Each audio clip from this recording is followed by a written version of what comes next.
is Joan of Arc and Booyah, Makeup by Booyah, here at Resorts World, Manila.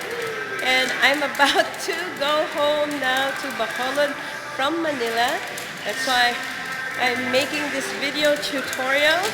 And one word that I remember just now is GAB-I.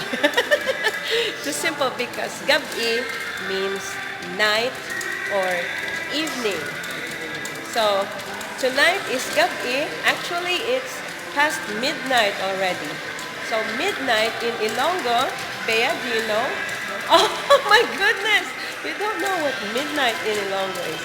It's Tungang GAB-I. Yeah, come on. She's Tagalog already because she's used to the language here in Manila, which is Tagalog. While in Ilonggo, it's widely spoken only in Bacolod and Iloilo.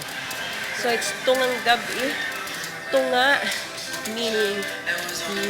meaning middle or mid. That's why midnight. Tunga or half. So, oops, what's that? So that's a conveyor belt now. Tunga sang GAB-I or Tungang GAB-I. Midnight. And dawn, I'll be arriving at dawn in Bacolod. So dawn is kaagahon. Kaagahon. So the root word is aga, meaning morning.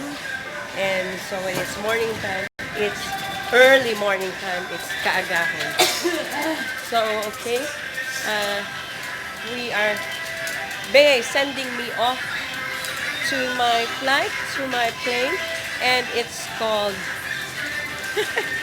when somebody is sending you off to the airport, to your boat, to your car, or to your trip, it's called DUL-ONG. So, she's my DUL-ONG now. It's also the word you say when you're being sent to school or accompanied to wherever. So the accompanier or the companion is called DUL-ONG because he or she is the one that accompanies you to where you are going. So, idul-ong na ko ni Bea or ginadul-ong niya ko. Gina is the present tense. She's doing the DUL-ONG right now to me. And so, I'm here now at NAIA Terminal 3 for my flight to Bacolod. Uli ta, let's go home. Uli ta. Uli ta. In fact, I have that in one of my tutorial videos, Puli ta, which is yet to come out. Okay, this is Joan of Arc and Booyah, Makeup by Booyah. See you in our next video. Babu.